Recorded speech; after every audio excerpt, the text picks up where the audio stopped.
Bonsoir à tous et bienvenue. Je pense que vous m'entendez actuellement très bien, donc merci infiniment. C'est le dimanche 24 janvier 2021. Il est 21h01 et on est en direct live sur Facebook.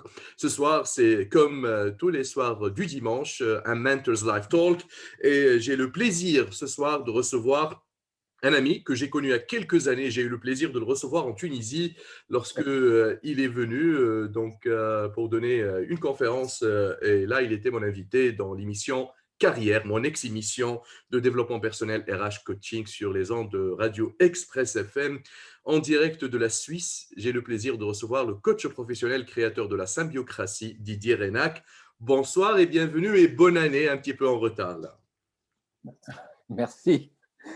Bonsoir Farez, merci infiniment de ton invitation. Ça me fait plaisir de te retrouver, même si c'est à distance et par l'intermédiaire de ces outils électroniques. Je me souviens absolument très bien de cette émission Ouais. et des bons moments que nous avions passés ensemble. Merci infiniment. C'est un grand plaisir. Alors, je vais présenter Didier au début. Il est franco-canadien avec des origines suisses et en plus, il vit actuellement en Suisse, entre le Canada et la Suisse. Mais je pense qu'il est en Suisse actuellement puisque c'est l'ère du Covid. Donc, il s'est retrouvé là-bas. Donc, il nous dira un petit peu plus par rapport à Ouais, ça. c'est ça.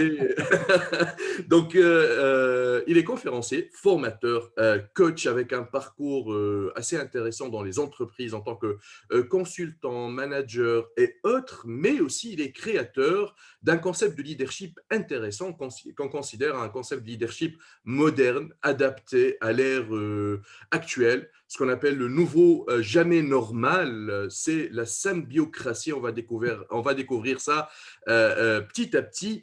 Alors, Didier, je pense que le parcours, il est très atypique et tu en parles un petit peu plus dans ton livre qui est juste à côté de moi, Être leader dans un monde nouveau. Par contre, les auditeurs, les personnes qui nous regardent actuellement sont intrigués. C'est quoi un parcours atypique de Didier Renac? Ah, écoute, un parcours atypique, ça commence de bonne heure quand j'avais une dizaine d'années et puis que j'avais du mal à communiquer avec mon père et ma mère et que de ce fait, ils m'ont fait voir un psychiatre qui leur a expliqué que je ne fonctionnais pas comme eux. Euh, et pourquoi? Parce qu'en fait, j'ai été évalué HP de relativement bonne heure. HP, c'est quoi? C'est haut potentiel. Et aujourd'hui, on en définit essentiellement deux, HPI, haut potentiel intellectuel, et HPE, haut potentiel émotionnel. Et Hmm. je fais partie beaucoup plus des hauts potentiels émotionnels. Et à partir de là, j'ai pris conscience que une première partie de ma vie, c'est que j'étais différent, pas comme les autres, ce qui pose énormément de problèmes pour trouver sa place, pour pouvoir grandir, pour pouvoir, j'allais dire, être en communication avec les autres. Et puis après, on fait avec, Ouais. on rentre en résilience et puis on développe sa personnalité. Et j'ai tendance à comprendre des choses ou à capter des choses parfois souvent avant qu'elles surviennent, de comprendre les tendances, de voir un certain nombre de choses. Ce qui a été un deuxième problème dans ma vie, puisque souvent, j'avais un certain nombre de mois ou d'années d'avance sur la compréhension des mouvements qui s'opéraient dans le monde ou dans Mhm. la région où j'étais. Et plus cette façon d'être hyper émotionnelle qui fait que quand tu es dans un monde d'entreprise hyper rationnel, on a parfois du mal à communiquer et à se comprendre. Donc, j'ai eu la chance quand même de rencontrer et d'avoir des clients qui ont vu en moi un potentiel justement pour apporter quelque chose de nouveau. Et grâce à ça, j'ai pu faire. Alors, je dirais qu'entre ma période de. J'ai démarré comme formateur, et puis ensuite coach, et puis ensuite j'ai commencé à faire des conférences. Mais entre les deux, j'ai fait 36 000 métiers parce que je m'intéresse à énormément de choses. Donc, j'ai fait de la photo, j'ai fait du graphisme, j'ai fait de l'imprimerie, j'ai fait de la vente, j'ai fait du management d'équipe de vente, j'ai dirigé des TPE, des PME. Enfin, voilà, on pourrait épiloguer là-dessus pendant longtemps, Ouais. mais voilà un peu. Et puis, je continue à m'intéresser à plein de choses. Évidemment, de plus en plus focusé sur tout ce qui est l'entreprise, le commerce et la nature humaine.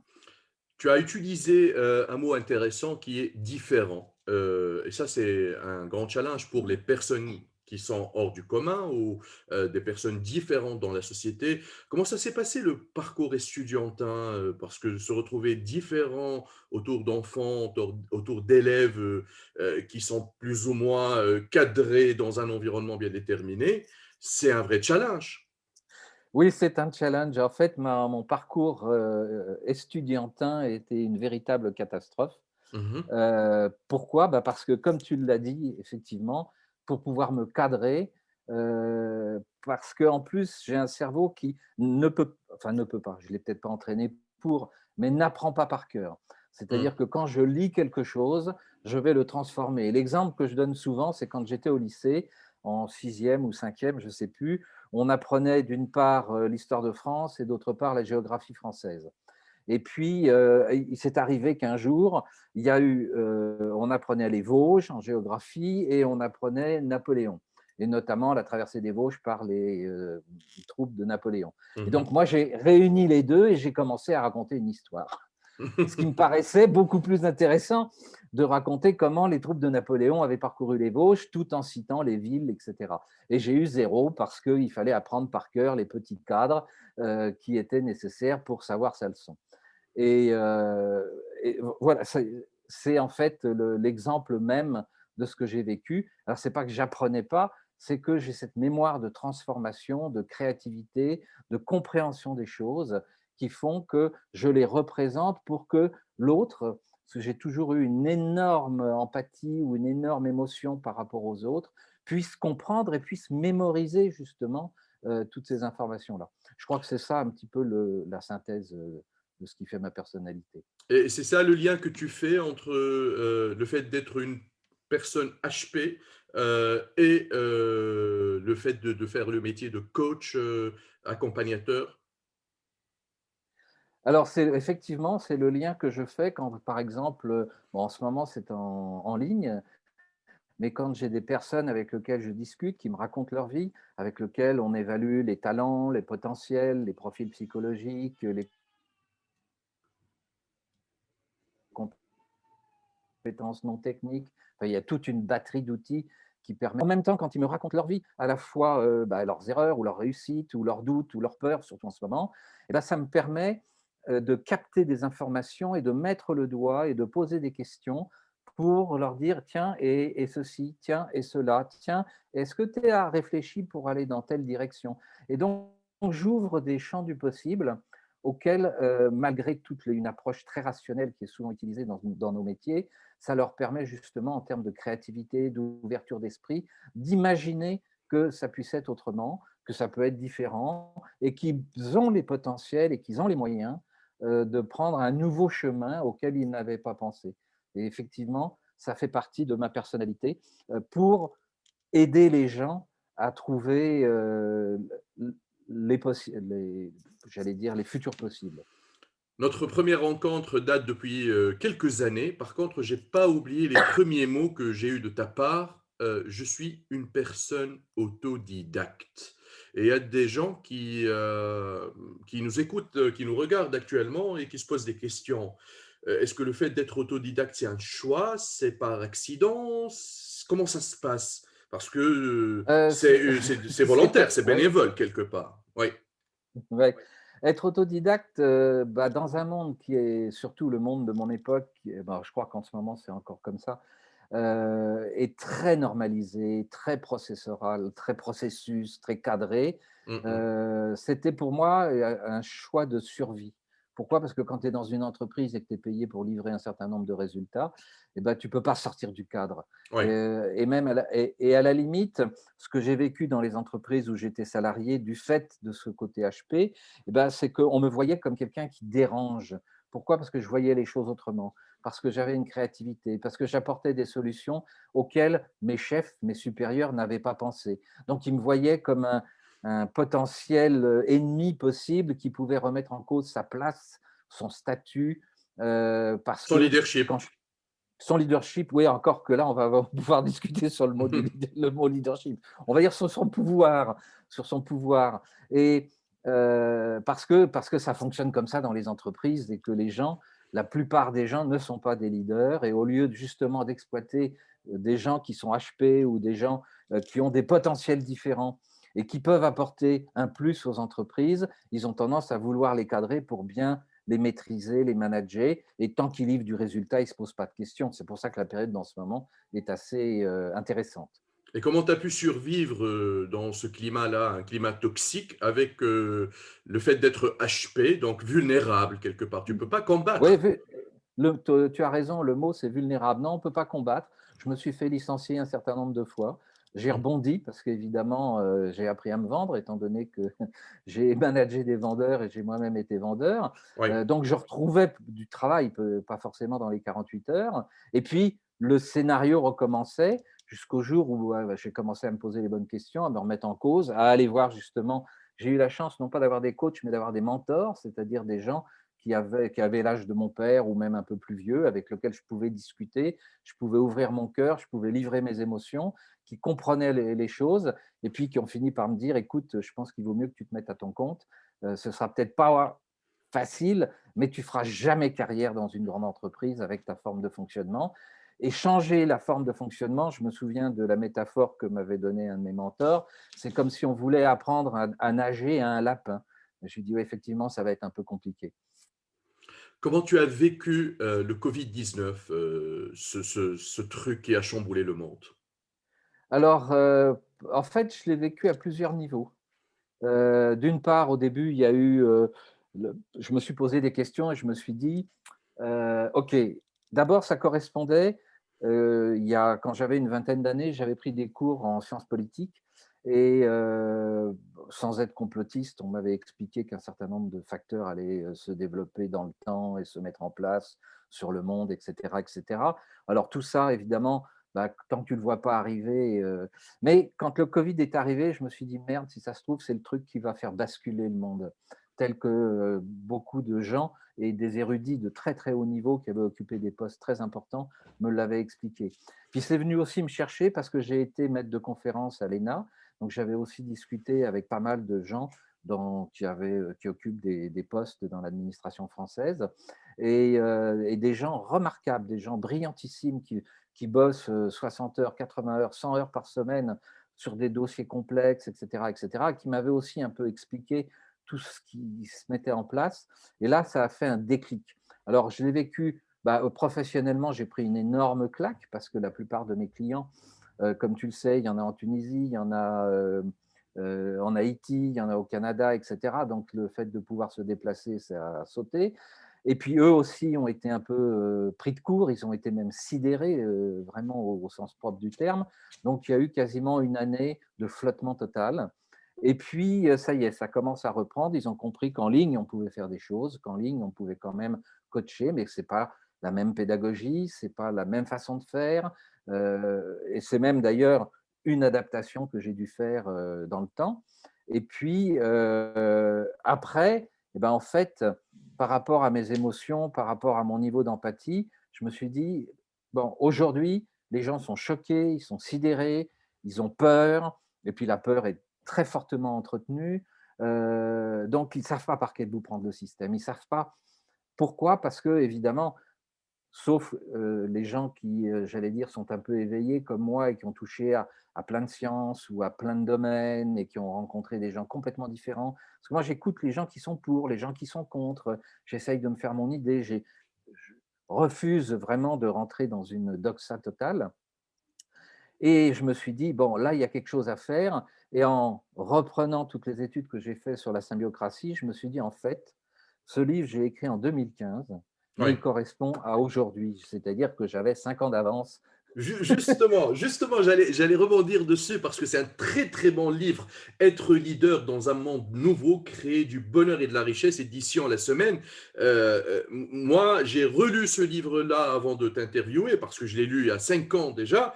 Et c'est marrant, je me suis dit, 5 ans d'avance, un monde nouveau. On parle de New Never Normal ou le nouveau jamais normal. Et là, tu as anticipé le truc déjà parce que Absolument. c'est pas uniquement à propos de la génération et le changement du mindset, mais aussi tu as anticipé qu'il y aura un chamboulement complet du monde entier et il faudrait changer de posture, de leadership. Et c'est pour cela que je te pose la question, c'est quoi le leadership pour toi? Alors, si tu veux, en fait, ça, tout ce que je viens de te dire sur le fait d'anticiper, de comprendre, etc., j'en parle même dans le livre, je crois, j'ai une Ouais, phrase sur laquelle je parle du chaos. Voilà, bah ça, c'est le résumé, en fait, de ce que je suis. Et alors, le leadership, en fait, j'ai repris les travaux de, comment il s'appelait, Thévenot et Boltanski, ouais. et que j'ai effectivement réexploité et que j'ai enrichi avec ce qu'on avait découvert, parce que la question s'est posée en se disant, bah, tout le monde parle de leadership. C'est dans tous les journaux, c'est partout. Mais Ouais. ça veut dire quoi? Ça correspond à quoi? C'est quoi un leader? Et en fait, la plupart des gens qu'on nous montre comme des leaders, ce ne sont pas des leaders. Ce sont des gens qui ont éventuellement du charisme, ce sont éventuellement des gros égos, ce sont des gens de théâtre un petit peu, ce sont des chauffeurs de foule, comme on appelle ça, mais ce ne sont pas des leaders. Et Hmm. en fait, la définition du leader auquel nous sommes arrivés, en reprenant celle de Boltanski et Thévenot, c'est qu'un leader, c'est quelqu'un qui est capable de comprendre ce qui se passe, justement, et de créer des chemins nouveaux. Et, C'est intéressant. d'entraîner les autres à rentrer dans ces chemins nouveaux, à les, j'allais dire, non pas même pas les persuader, à leur donner envie de rentrer dans ces chemins nouveaux. C'est un peu la phrase que j'ai écrite sur la première slide que tu as en ta possession, Oui. euh, et que tout le monde peut éventuellement photographier si vous le souhaitez, puisque c'est cadeau, c'est pour tout le monde. Hein, c'est vraiment l'art et la manière d'imaginer un monde nouveau. Alors, un monde nouveau, c'est pas forcément, j'allais dire, de la technologie, de l'intelligence artificielle, des choses extraordinaires. C'est bah, ce qu'ont fait certains, je prends les restaurateurs, certains ont imaginé de pouvoir maintenant faire du click and collect. Il y en a d'autres qui ont imaginé d'aller faire la cuisine chez les uns, chez les autres. Et puis, il y en a d'autres qui se sont dit, alors on va se mettre autour de la table et on va voir comment on va mettre en symbiose les talents, les potentiels humains et matériels, les contextes, les cultures et les différences. J'insiste beaucoup là-dessus parce que beaucoup de HP, HPE, HPI sont des ressources extraordinaires à l'heure qu'il est pour les entreprises. Et comment mettre tout ça en harmonie et créer du sens et de la valeur, parce qu'il faut quand même qu'on crée du sens et de la valeur. Et ça, pour moi, c'est fondamental. Et pour moi, un vrai leader, c'est vraiment quelqu'un qui a cette particularité. C'est-à-dire que si je prends par exemple ce qui se passe chez un de mes clients, on a un contrat qui arrive, c'est un contrat dans la menuiserie, et puis on se dit, OK, on a ce client-là, voilà les contraintes du fait du Covid. Hein. Maintenant, comment ensemble, on va pouvoir le livrer le client dans les délais, et chacun va participer justement à apporter son talent, apporter sa différence, apporter aussi sa culture, pour pouvoir créer et livrer le client dans les meilleures conditions possibles, malgré les contraintes. Et là, il y a beaucoup de créativité qui est en train de se Hmm. mettre en place pour pouvoir justement répondre à ça. Donc pour moi, c'est ça un leader aujourd'hui. C'est intéressant, hein. Dr Heidelberg, qui est coach aussi, dit les inspirer à entrer dans des chemins nouveaux, c'est intéressant. Mounir Ambarki, qui est coach professionnel, dit waouh, c'est créer du sens et de la valeur. Autrement dit, c'est créer du bonheur. Et ça, c'est assez intéressant. Donc, je salue tout le monde qui sont en train d'interagir avec nous sur Facebook, sur le live. Et tu as créé ce concept de leadership symbiocratique tout en utilisant le concept de la symbiose. Un bio, absolument. Et ça, c'est intéressant. Mais euh, euh, c'est une question qui se pose. Comment tu as pensé à ça il y a 5 ans, il y a 6 ans? Peut-être tu as pensé à ça il y a plusieurs années, mais tu as concrétisé ça dans ton livre il y a 5 C'est ans. ça. Hmm. En fait, si tu veux, ça vient pas comme ça, comme un déclic. C'est tout un travail. C'est un truc auquel tu penses le jour, la nuit, sous ta douche, en conduisant, etc., etc.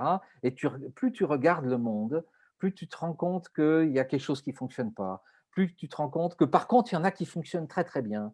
Et, et donc, avec l'équipe avec laquelle j'ai travaillé, on s'est dit, mais il y a des gens qui franchissent les étapes à longueur d'années, de siècles, quelles que soient les situations sociales, quelles que soient les pandémies, quelles que soient les origines ethniques, quelles que soient, je dirais, les croyances religieuses, etc., etc.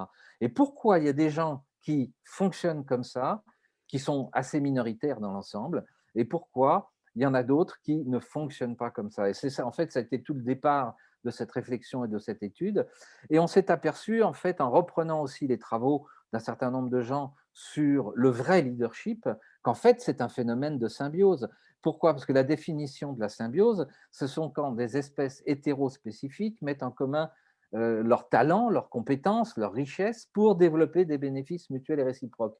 Or, dans une entreprise, des espèces hétérospécifiques, bah, tu as le marketing, tu as la communication, tu as la finance, tu as les ressources humaines, Oui. tu as l'informatique, ils ne parlent pas les mêmes discours, ils n'ont pas les mêmes objectifs, ils doivent tous rendre des comptes et pour un résultat commun.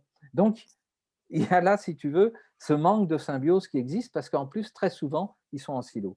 C'est intéressant. Mounir Ambal qui pose la question, est-ce que c'est le leadership transformationnel? Est-ce que la Ah bah, symbiocratie, c'est le leadership transformationnel? ça va transformer, mais il faut bien intégrer que cette transformation, elle est permanente. C'est-à-dire que nous sommes dans, d'abord par rapport au choc actuel Mm. du fait de la pandémie, nous sommes dans un choc de transformation. Tous ceux qui sont encore en train de penser, en train de se dire, oui, mais avant c'était mieux. Oui, mais qu'est-ce que je vais devenir? Oui, mais je risque de perdre. Tout cela vont effectivement souffrir beaucoup plus que les autres. Mais je Mm. reconnais que ce n'est pas simple de changer ce mode de fonctionnement, puisque c'est celui qui existe depuis des centaines d'années. On nous a appris qu'il fallait travailler, cotiser, avoir son petit pactole, préparer sa retraite et attendre de mourir tranquillement. En gros, hein, je fais une Oui, caricature. oui. Bon, mais ça, c'est fini. On va rentrer dans un monde complètement différent et ne s'en sortiront là tout de suite maintenant que ceux qui vont justement partager et entraider et qu'on va comprendre qu'il ne s'agit plus peut-être d'avoir des tarifs à la journée, à l'heure, à la minute. Et moi, je le fais souvent avec des gens qui me demandent de l'aide. C'est, je leur dis, bon, bah, j'ai besoin de payer mes factures, j'ai besoin de me déplacer, j'ai besoin, on a tous besoin d'un De vivre. minimum Oui. de vivre, parce que le monde est comme ça. Mais ma question, c'est de dire, qu'est-ce que tu peux faire pour moi? Et Oui. beaucoup de gens me disent, bah, je ne sais pas. Parce qu'on ne se pose Alors, à pas cette l'intérieur de... question. Oui, parce que l'échange, le commerce, c'est un échange. Et donc, la question, c'est de dire, qu'est-ce que tu peux faire pour moi? Et donc, ça m'est arrivé, par exemple, de former une équipe de vendeurs chez un concessionnaire automobile. Et puis, en échange de quoi, il m'a prêté une voiture pendant 6 mois. Mm. Voilà, on recommence à Troc, faire du quoi. troc. Du troc, voilà. Voilà. Bon, mais qu'est-ce que ça a de mal, justement, à faire ce genre de choses? Voilà. Et évidemment, ce n'est pas du cash. Parfois, c'est difficile de payer son loyer avec ça, mais en attendant, ça dépanne. Mm, Donc, mm. et voilà. Et puis, avec toute entreprise, on peut, ou avec toute personne, on peut trouver des choses. J'ai eu, par exemple, un jeune que j'ai coaché, qui est dans les médias sociaux, etc. Et je lui ai dit, qu'est-ce que tu peux faire pour moi? Et donc, alors, bon, lui, il s'était engagé à faire un certain nombre de prestations. Et puis, malheureusement, euh, des circonstances externes ont fait qu'il n'a pas pu. Mais voilà, typiquement, aujourd'hui, la question, c'est qu'est-ce que je peux faire pour toi et qu'est-ce que tu peux faire pour moi? Et là, on est en train de développer du leadership. Pourquoi? Parce qu'en fait, je vais chercher le talent de l'autre. Oui. Ce n'est pas son diplôme qui m'intéresse. Et lui offrir mon talent aussi. Ce sont ses valeurs, c'est sa culture. Absolument. Donc ça, c'est mon dessin de la symbiocratie, si tu veux. Ce sont les... Je vais chercher chez l'autre sa culture, ses talents. Si tu veux mettre le dessin, comme ça, les gens vont bien voir, c'est la slide numéro 2, si ma mémoire est bonne. Oui. Et donc, et c'est ça qui m'intéresse, c'est de rencontrer les gens sur leurs talents, sur leur culture, sur après ce que j'appelle l'ambition altruiste. Et donc, je vais revenir sur ce dessin pour bien l'expliquer. En fait, le monde entier, le cosmos, l'univers, le corps humain fonctionnent sur 3 choses, les datas, des flux et des interactions. La moindre de nos cellules est chargée d'informations. Donc, ce n'est pas la peine de rentrer dans des philosophies, dans des études scientifiques compliquées. C'est comme ça que ça fonctionne. Maintenant, ces cellules, eh bien, elles créent des flux entre elles, donc elles provoquent des interactions. Et quand je veux dire, ces datas sont positives, quand ces flux énergétiquement sont positifs, en fréquence haute, comme on appelle ça, eh bien, les interactions vont être positives. Et comment faire pour que ces interactions soient positives? Eh ben, voilà le schéma que je propose dans les entreprises. On va travailler sur les valeurs, sur la culture, l'ambition altruiste, profondément notre raison d'être. Et les valeurs humanistes, alors il y a des patrons qui me disent, bon, tout ça c'est bien philosophique, mais une valeur humaniste, ça ne fait pas gagner d'argent. Et je dis, détrompez-vous, parce qu'une valeur humaniste, c'est un comportement. Et un comportement, ça amène à un résultat. Et un résultat, ça se mesure. Donc une valeur humaniste, on peut la mesurer. Hmm. Alors là, on commence à rentrer dans le concret avec des outils de management, de ressources humaines, et on va travailler sur le discours et les attitudes pour atteindre des résultats qui soient à la fois humains et financiers. Voilà, je vais dire un peu en synthèse, la mécanique. Mais il y a des choses encore plus importantes qui viennent derrière ça, et ça, je m'en suis aperçu grâce à la crise du Covid, c'est que un certain nombre de gens venaient me voir en me disant votre truc, c'est pas mal, mais je sentais qu'il y avait un blocage quelque part. Et en fait, ce dont je me suis aperçu, c'est que beaucoup de gens rêvent de passer à autre chose, mais ils sont encore pris dans le passé. Ils sont encore dans la peur. Il y a un niveau de peur aujourd'hui et de stress et d'angoisse qui est absolument phénoménal et qui est en train de créer des dégâts incroyables sur le plan humain. Et je dis, OK, donc j'ai repris un travail là-dessus et je me suis dit, mais qu'est-ce qui manque pour accélérer le processus et faire en sorte que les gens se développent encore plus. Et là, si tu veux remettre la caméra, euh, j'ai travaillé sur un autre support. Alors, ce n'est pas moi qui l'ai développé. Tout le monde peut éventuellement le connaître. Je vais mettre le titre à l'endroit parce qu'il est dans ce sens-là. Peut-être que tu connais ce livre. Oui, C'est Le pouvoir de la vulnérabilité. Voilà. c'est intéressant. Et c'est très intéressant. Pourquoi? Parce qu'en fait, je me suis rendu compte qu'à travers du schéma de la symbiocratie, ce que je demandais aux gens, eh bien, c'était de reconnaître qui ils étaient, de mettre sur la table leurs talents, c'est-à-dire euh, leur tripe, leur cœur, leur âme. On rentre un petit peu dans une dimension de spiritualité. Et je ne parle pas de religion, hein, parce que je travaille avec des gens de toute religion en la plus parfaite bienveillance. Et donc, c'est Et comment vraiment tu une définis la dimension de… spiritualité?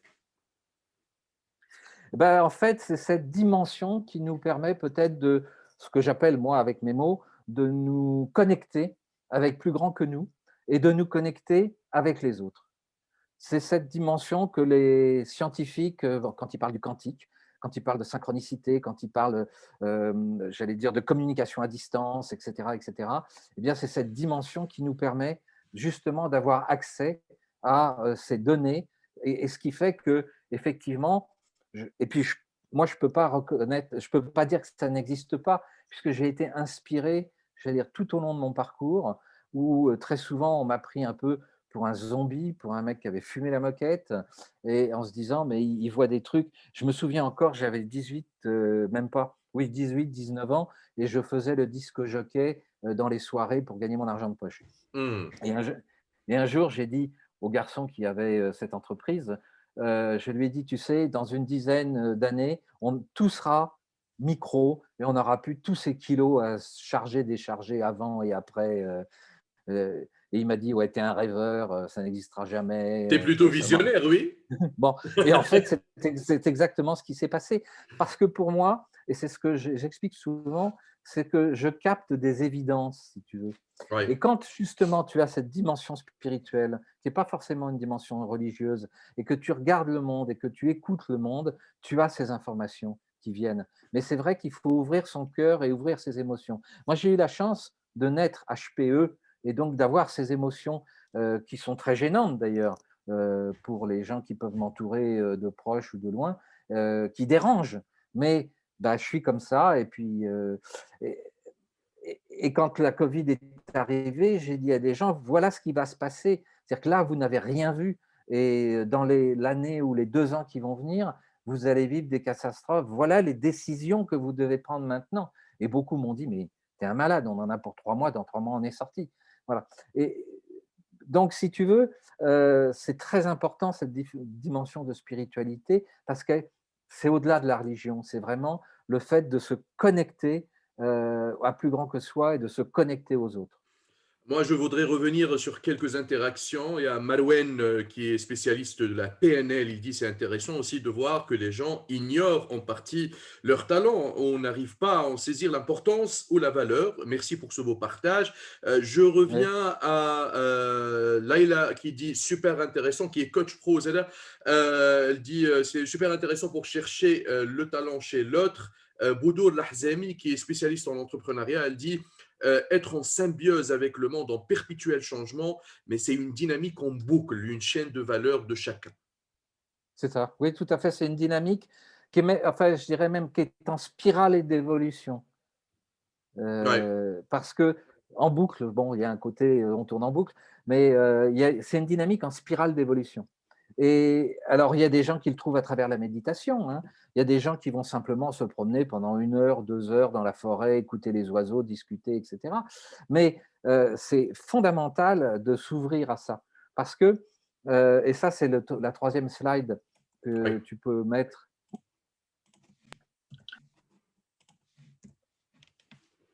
Voilà. Et parce que justement, qu'est-ce qui se passe quand on s'ouvre à ça? C'est qu'on capte des informations, ce que j'appelle des data pour ceux qui sont branchés sur l'informatique. Mais donc, on va enrichir notre culture de 1000 choses qu'on ne connaît pas. Et je dois reconnaître le premier que pendant un certain temps, j'avais du mal à m'ouvrir à des choses qui m'emmerdaient, qui ne m'intéressaient pas, etc. Et puis, j'ai fait l'effort, un peu mes enfants m'ont bien aidé là-dessus, à découvrir des choses complètement différentes et ça m'a enrichi, ça m'a apporté des idées nouvelles et ça est venu enrichir la culture que j'avais et c'est venu se confronter avec les autres idées que j'avais. Et de ce fait, ça m'a permis de créer des choses nouvelles et surtout, ça nourrit ce que j'appelle l'ambition altruiste. Et pour tous les coachs qui sont là, c'est vraiment important d'aider les gens à découvrir leur ambition altruiste. L'ambition, c'est vraiment un moteur et l'altruisme, c'est l'essence de l'ambition. C'est-à-dire, plus je vais me nourrir de ce que je disais tout à l'heure, en ouvrant mon âme, en ouvrant mon cœur, en m'ouvrant à cette spiritualité, quel que soit le moyen, eh bien, je vais donc nourrir cette ambition altruiste et trouver, sans doute, peut-être un jour, une idée, comme certains en ont eu d'autres, pour aider le monde. Pourquoi? Parce qu'il n'y a pas de commerce, il n'y a pas de business sans les autres. Il faut être très, très clair et que c'est oui. pas parce qu'aujourd'hui, on a un commerce qui risque de mourir que demain, on n'a pas d'autres talents pour faire autrement et pour créer autre chose. Et peut-être qu'il faudra le faire ensemble. Moi, je pense aux restaurateurs parce que c'est une catastrophe économique absolument insensée et aux gens qui ont des cafés-restaurants, etc., etc. Mais peut-être qu'ils vont devoir se regrouper à 3, à 4, à 5 pour créer une nouvelle forme de prestation par rapport à ce qui leur arrive aujourd'hui. J'en sais rien. Je dis simplement, mettons-nous autour de la table et ouvrons nos cœurs, ouvrons nos âmes, parlons de nos peurs et expulsons tout ça pour pouvoir construire autre chose autrement. Mais si on ne parle pas, si on n'ouvre pas son cœur, si on n'ouvre pas son âme, eh bien on passe à côté d'un nombre d'informations incroyables. Et bon, c'est arrivé souvent, et ça se fait aussi parfois dans ce qu'on appelle j'ai oublié le nom, cette méthode qui est utilisée où on utilise un petit peu toutes les notions de conscience collective, etc. Eh bien, quand on met les gens autour d'une table et qu'on la personne expose son problème et qu'on est plusieurs dans la bienveillance à jouer le rôle de façon théâtrale, à reprendre les idées, il y a des idées qui fusent, c'est absolument incroyable. Mais aujourd'hui, à cause de la peur et à cause du fait que nous soyons distanciés sur le plan humain, sur le plan social, eh bien, on a perdu tout ça. Et je le fais régulièrement. Là, le vendredi 5 février, il y aura un Zoom ou sur un truc qui s'appelle Devenir. Et je dis aux gens, eh bien, on part d'une page blanche et écrivez votre devenir, le devenir dont vous rêvez. Mais ne vous dites pas, ah, je ferais bien ça, mais c'est pas possible. Ah, mais je ferais bien ça, mais en ce moment, on ne peut pas. Non, exprimez votre devenir, puis on va certainement se retrouver une dizaine ou une vingtaine, et on va commencer à échanger là-dessus. Mon idée, c'est de faire des groupes de parole autour justement du talent, du devenir, pour que les gens puissent prendre conscience, un, on n'est pas tout seul à être dans cette situation-là. Deux, il y a des gens qui sont là pour vous aider. Donc, je vends la soirée 5 euros, donc je peux te dire que c'est juste pour payer les frais techniques, hein. Mhm. Mais bon, puis comme c'est un don, bah, il y en a qui n'ont pas les moyens, puis qui ne paieront pas 5 euros, c'est pas grave. Mais l'essentiel, c'est que, et je suis toujours dans la qu'est-ce que tu peux faire pour moi? C'est-à-dire, est-ce que tu vas en parler? Est-ce qu'on va se développer? Est-ce qu'on va finir par faire un groupe où il y aura 500, 1000, 2000 personnes pour que justement cette dynamique collective, au-delà, et c'est ça, c'est la magie d'Internet, au-delà des frontières, au-delà des pays, au-delà des cultures, au-delà des religions, on puisse ensemble. Et donc là, je prends effectivement un rôle de leader complètement symbiocratique. C'est intéressant parce que dans ton livre, tu donnes une deuxième chance quelque part. Il y a quelques jours, j'ai partagé un dicton de Steve Jobs où il dit If you want to make everyone happy, sell ice cream don't be a leader. Il y a un ami qui a sauté sur l'occasion pour me dire écoute, Steve Jobs n'est pas le bon modèle de leadership. Dans ton livre, tu en parles et tu parles d'un leader plus ou moins symbiocratique. Tu dis même que c'est l'ancêtre de Steve Jobs, ça pourrait être Scipion l'Africain. Hein, tu fais cette comparaison assez intéressante. Donc pour toi, parce que Steve Jobs, réellement, à un certain moment, il n'a pas été dans la bonne posture. Hein. Il était plutôt écrasant, Ah oui, oui, oui. pas trop Non, empathique, etc. Et après, il y a eu un basculement complet. Donc, si tu peux en parler un petit peu. alors, j'ai pris alors, en fait, la recommandation que je vais donner à tous ceux qui livrent des biographies ou des histoires de vie de ce genre de personnages, ce qui est intéressant, c'est de le lire à plusieurs niveaux. Oui, D'une part, l'histoire qui est sympathique, qui peut être inspirante, mais c'est aussi le deuxième niveau, c'est de voir comment le personnage fonctionne. Et le troisième niveau, c'est quelles sont ses interactions avec les autres. Et en fait, quand, grâce à un de mes mentors, j'ai lu Scipion l'Africain, bien avant d'ailleurs d'avoir lu la biographie de Steve Jobs, puisqu'on avait commencé les travaux bien avant qu'il décède et que sa biographie, puisque c'était le roi du marketing, est sortie quelque temps oui, juste après qu'il soit décédé. Euh, eh bien, qu'est-ce qui s'est passé? Je me suis dit, c'est bizarre, on va relire les deux, mais ils ont un mode de fonctionnement qui est similaire. Et là, je parle sur le plan psychoneurologique. Et on s'est aperçu qu'effectivement, à l'origine, alors évidemment, Scipion l'Africain était beaucoup plus structuré, et puis il a été formé à l'école romaine, donc dans des conditions certainement beaucoup plus hard que Steve Jobs, mais le démarrage de l'empire Apple, parce que là je parle du démarrage, était fondé sur ce mode de fonctionnement. oui. Après, effectivement, il est devenu riche, célèbre, il a pété un câble, et c'était certainement pas un leader recommandable. Enfin, c'était certainement pas un leader, c'était un capitaine d'industrie pur et dur, point barre. Bon. Mais ce qui est intéressant, c'est de savoir, vous voulez développer du business, vous voulez vous adapter dans un monde nouveau, regardez comment ces gens-là ont démarré.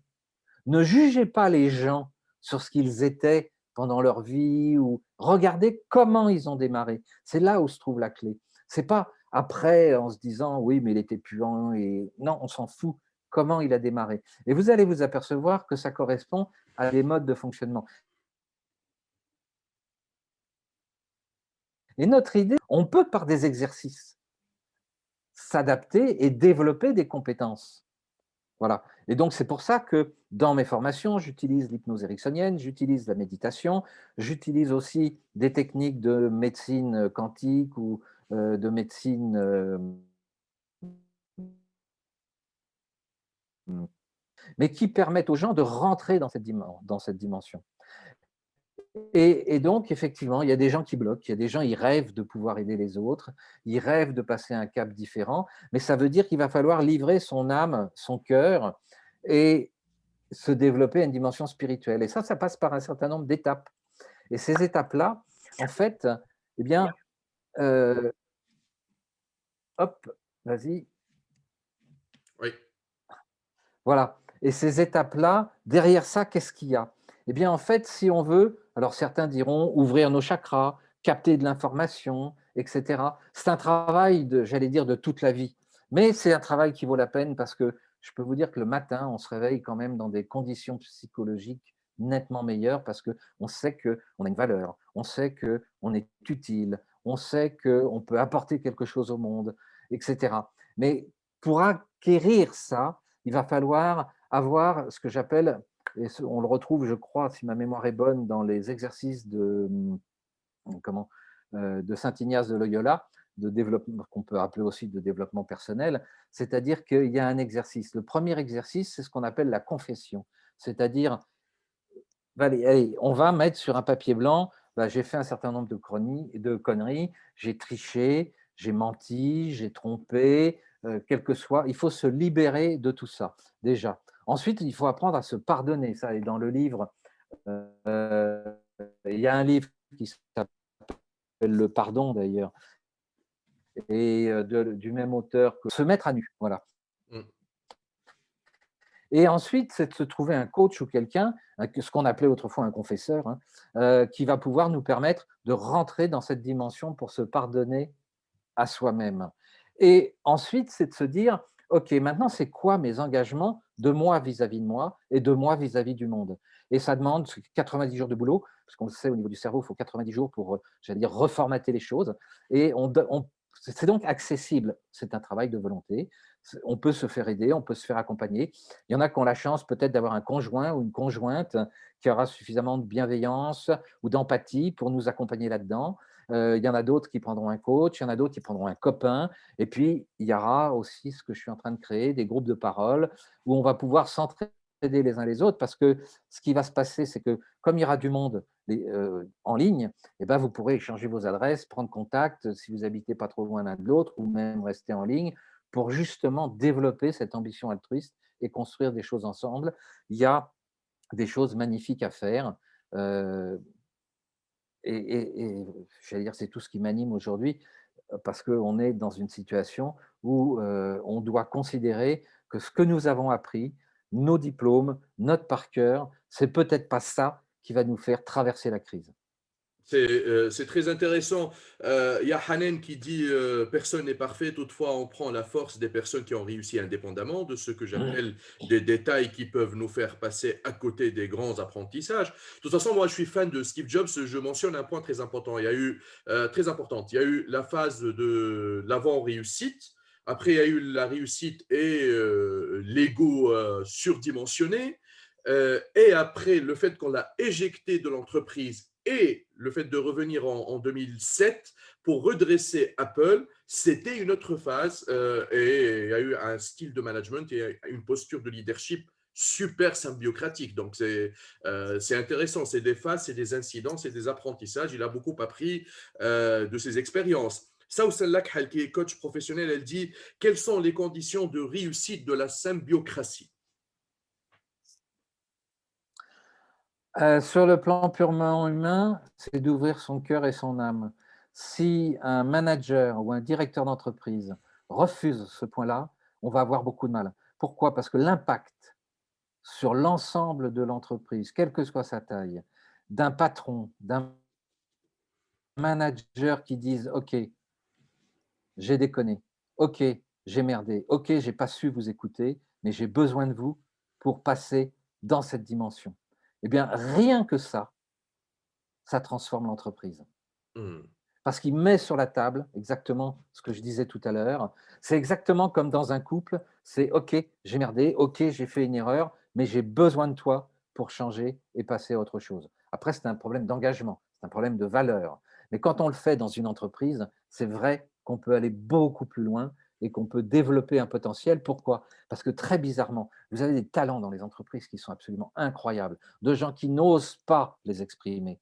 Et quand ces gens-là, ils vont tout de suite venir en aide aux dirigeants et aux managers. Quand un manager dit: «Je suis dans la merde, j'ai pas de solution, je ne sais pas comment faire, j'ai besoin d'en parler avec vous, j'ai besoin de votre aide», eh bien, c'est là-dessus qu'il va gagner. Et ça, c'était la force de Scipion l'Africain.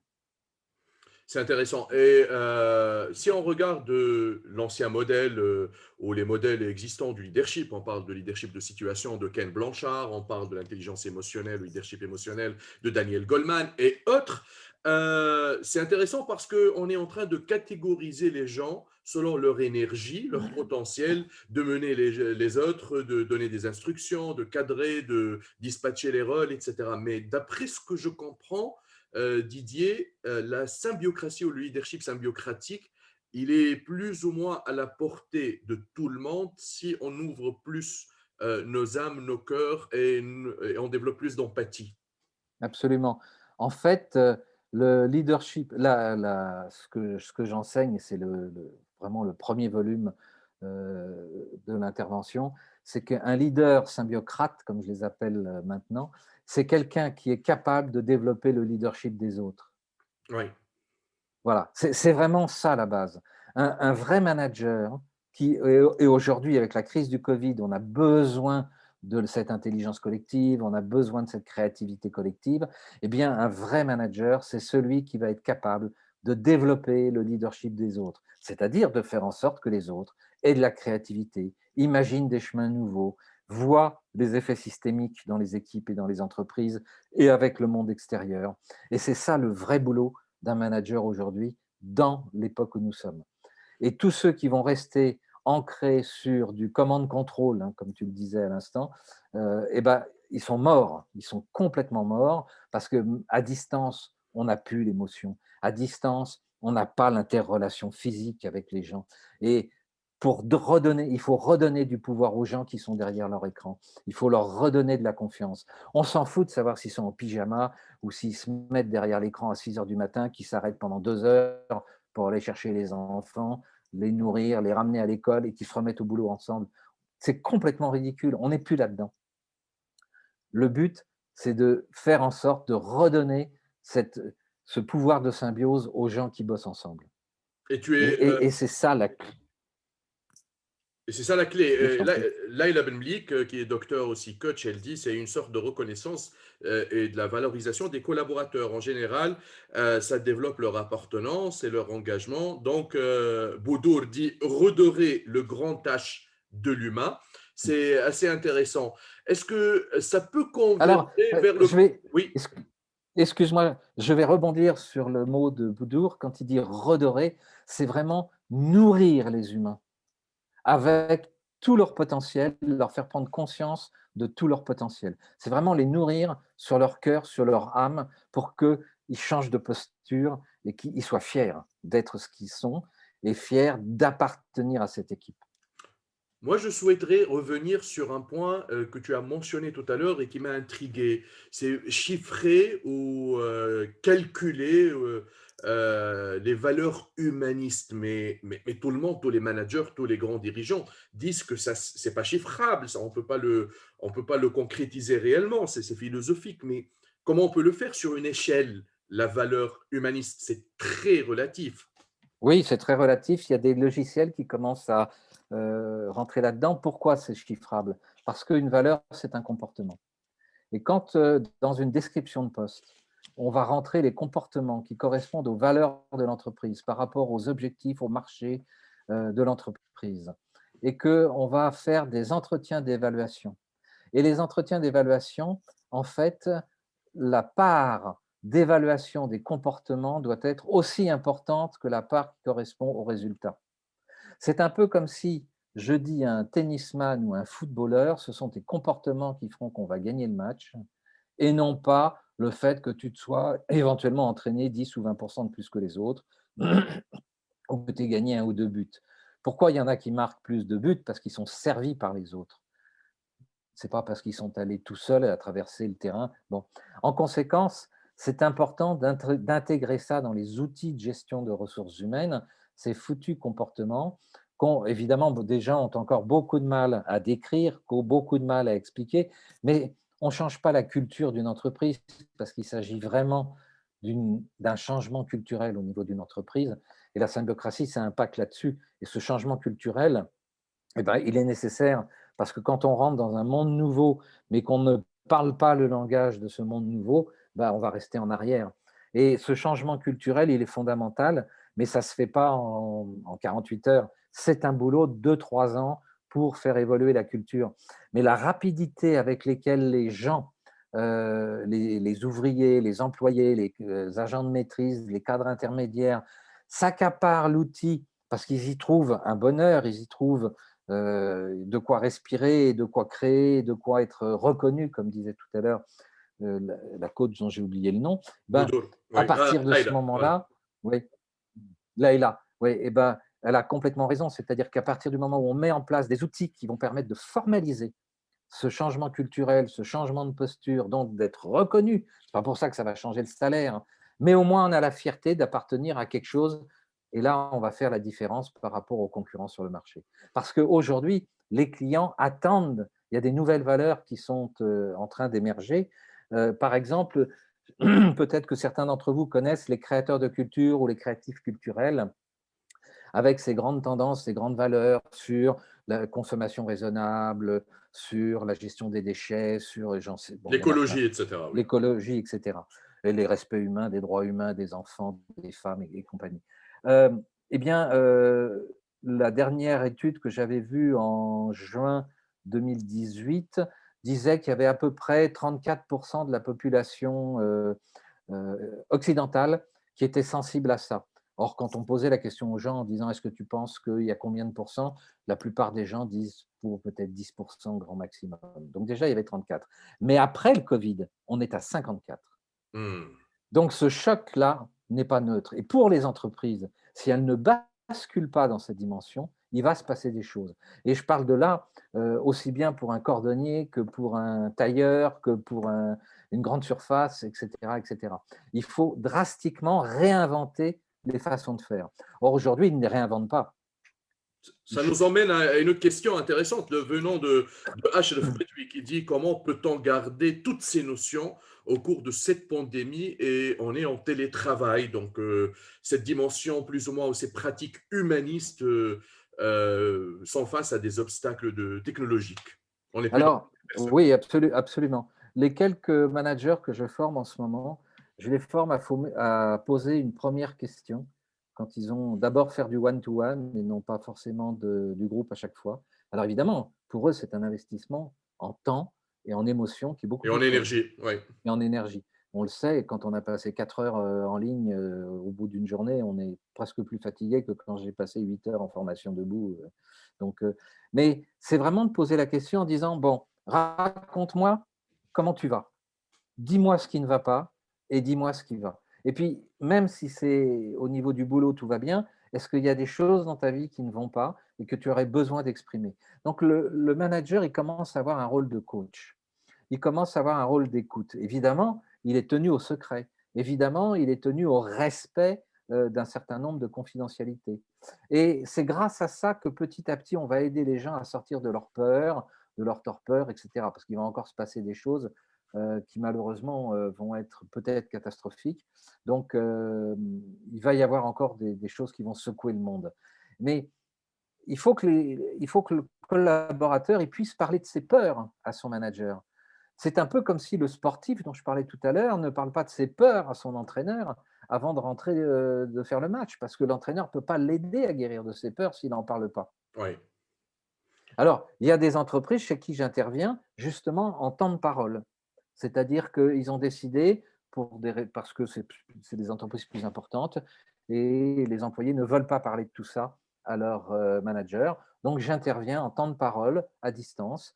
Donc, le chef d'entreprise m'a acheté une banque d'heures, et puis il a dit à ses employés, voilà, à chaque fois que vous avez besoin, vous avez un stress, vous appelez Didier, et puis vous me le marquez, et puis lui, il le marque, et puis comme ça, j'ai une banque d'heures, et c'est à votre disposition.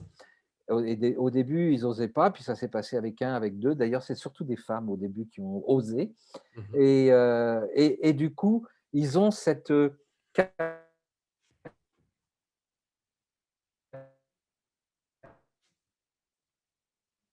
capsule ou cet espace pour déconnexion. Mais aujourd'hui, c'est indispensable vraiment de s'ouvrir et de faire ça. Et les gens ont besoin d'avoir un temps de parole et de s'ouvrir. Alors, Abdelmal Ramzitouni, je pense qu'il est responsable RH et il dit, est-ce que c'est le rôle du responsable RH, à ton avis, Didier, ou bien vous proposez une nouvelle organisation qui prend en considération ce rôle de cultiver cette philosophie, cette culture?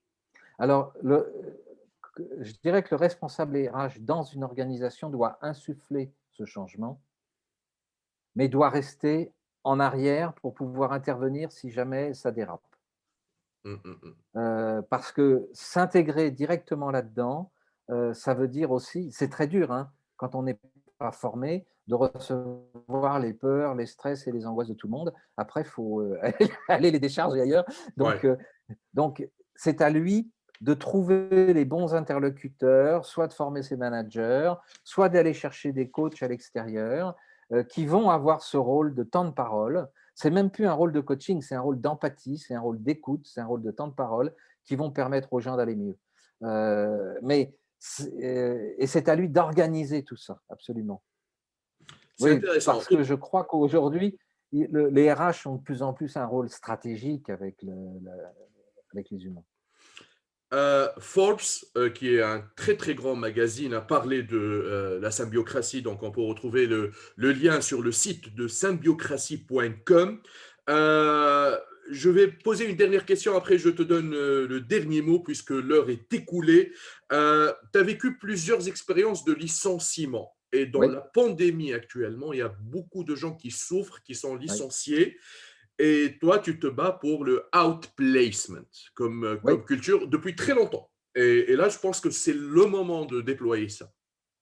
Alors pour moi, l'outplacement aujourd'hui, il a complètement changé et ça reprend tout ce que je viens de dire, c'est-à-dire qu'on doit recevoir les gens avec beaucoup de bienveillance, en comprenant leurs émotions et on rentre dans un processus de résilience. Et ce processus de résilience repose sur le fait de dire: c'est quoi vos datas, comment je peux vous enrichir, c'est quoi vos valeurs, c'est quoi votre culture et comment on va créer des nouvelles interactions avec le monde parce que vous n'êtes pas exclus, vous n'êtes pas tout seul. Et les gens aujourd'hui sont choqués parce qu'évidemment, ils perdent leur statut social, parfois ils perdent leur appartement. Il y a des travailleurs qui dorment dans leur voiture aujourd'hui.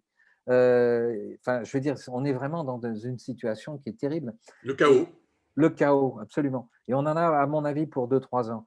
Donc, c'est vraiment le fait d'accompagner ces gens qui ont été cadres sup, ouvriers, en leur disant: attends, moi, ce qui m'intéresse, c'est ton âme et ton cœur et ton talent. Et je me fous de savoir si tu as fait du marketing, du commerce ou de l'informatique. C'est à partir de ton cœur, de ton âme et de ton talent qu'on va reconstruire quelque chose. Tu sais, Didier, tu me fais peur parce que il y a 5 ans, tu parles d'un monde nouveau dans ce livre. Là, tu parles de 3 ans dans l'avenir. Il faudrait s'attendre que ça dure 3 ans, le chaos. Je dirais pas que tu es voyant, mais tu es visionnaire. Donc, ça fait un petit peu peur probablement aux gens de dire ça. Alors, attention, je dis que c'est ce qui pourrait arriver si justement on ne commence pas à travailler en partage, en symbiose, de façon avec des valeurs, en croisant nos cultures, parce que ça, si on le fait volontairement, il y a des groupes qui vont s'en sortir. C'est très bien. Dans ce moment de bascule, il y a ceux, et je ne parle pas des complotistes X ou Y, hein, je parle de ceux qui vont ouvrir leur cœur, leur âme, et on va s'entraider, et on va construire quelque chose ensemble. Et là, on n'aura pas 2 ou 3 ans de chaos. Ce sera peut-être pas facile, mais on pourra rigoler et vivre heureux. Et puis, il y a ceux qui vont s'accrocher au passé, à leur ego, et puis ceux-là, effectivement, vont avoir beaucoup de difficultés. Kauthar dit que c'est beau à entendre. Dans la pratique, je vais essayer de me retrouver, mais je ne le retrouve pas pour l'instant. Ouais, Boudour, et ça, on le comprend, hein, donc ouais, ouais. les gens sont un petit peu déstabilisés par la situation. Boudour, quand même, elle garde espoir. Elle dit on s'habitue à des situations de choc, c'est la résilience. C'est ça. Donc, enfin, moi, je recommande ce livre, Être leader dans un monde nouveau, tellement je l'ai bien aimé, donc je l'ai couvert en plastique, hein, donc je l'ai protégé parce que Merci. c'est un très très bon livre. Donc, Créer du bonheur et de la richesse, édition à la semaine, disponible sur les plateformes Amazon et autres. Vous pouvez le commander là-bas. Tu as écrit aussi un livre, tu as été co-auteur du livre Les richesses économiques du cerveau, édition Émergence, et il y a un livre électronique qui est créé. Ma dernière question, et je te laisse le dernier mot parce qu'on est presque à la fin. Tu es en train d'écrire quelque chose, je pense que la pandémie inspire. Je suis en train de prendre des notes pour écrire quelque chose, oui, sur cette notion, d'une part, de résilience, sur tout ce que je viens de dire, en fait. Comment rentrer dans cette dimension d'âme, d'amour et de spiritualité en se nettoyant, pour passer dans ce nouveau monde. Bon, il y en a qui sont déjà en route, il y en a qui font déjà de la méditation, il y en a qui voudraient rentrer dedans. Donc effectivement, mais si vous allez sur mon blog symbiocratie.com, régulièrement, je sors des billets là-dessus. Et puis parfois, bah, je récupère plusieurs billets pour faire un petit pamphlet, un petit bouquin là-dessus. Et ce sera avec plaisir. J'ai pas mal de gens. Et alors, si, je vais quand même vous annoncer une grande nouvelle. Je ne sais pas si Jean-Christ est en ligne. S'il est en ligne, qu'il nous mette un petit commentaire. Jean-Christ, qui est au Bénin, normalement, cette année, nous ouvrons l'Académie de la Symbiocratie au Bénin pour l'Afrique de l'Ouest. Hmm, c'est intéressant. Voilà. Ça va démarrer en ligne pour l'instant. Il y a une partie en ligne et il y aura une partie en présentiel. C'est lui là-bas qui s'occupe de tout ça. C'est un garçon qui a une trentaine d'années et qui est bien structuré, avec lequel on a bien sympathisé. Donc, on est en train de travailler à tout ça. Je te laisse le dernier mot. C'était un plaisir, Didier. De toute façon, je ne t'ai pas vu depuis très longtemps. On a développé une certaine amitié. J'ai beaucoup de respect pour tout ce que tu fais. Merci infiniment d'avoir accepté mon invitation. Et il y a des gens qui t'écoutent, qui te remercient, qui te disent c'était très enrichissant. Merci. La spiritualité trouve son chemin vers l'entreprise. Les gens demandent ton adresse, symbiocratie.com. On va mettre tous les liens en dessous de Oui. ce live. Comme ça, vous pouvez contacter Didier. Il est sur LinkedIn, un peu partout sur les médias sociaux. The stage is yours, Didier. Qu'est-ce que tu veux dire à la fin? Alors, d'abord, je vous remercie tous d'être venus. Je ne sais pas combien nous étions ce soir. 58. C'est un beau On était score, hein. plus, hein, on est parti jusqu'à 80. Il Ouais. y aura des centaines qui sont. Ah, ouais. Oui, oui, oui, oui, oui. Ouais. D'accord. Ok. Merci infiniment parce que j'ai beaucoup, beaucoup, beaucoup de plaisir.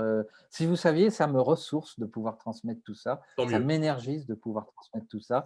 Merci à toi, Fares, parce que les gens te connaissent peut-être beaucoup plus parmi les auditeurs, mais je sais aussi que tu es un puits de science, tu as une mémoire absolument phénoménale. Je me souviens du premier interview où tu avais comparé des choses. Donc, c'est vraiment un beau cadeau que tu nous as fait à tous. Merci Et infiniment. n'hésitez pas, sur symbiocratie.com, il y a une page qui s'appelle Contact, et donc vous pouvez me contacter. Et en même temps, au bas de la page, vous avez la possibilité de vous inscrire sur ma liste de distribution. Donc à chaque fois que je fais une vidéo, à chaque fois que je fais un article, vous le recevrez sans aucun problème. Merci infiniment, Didier Reynac.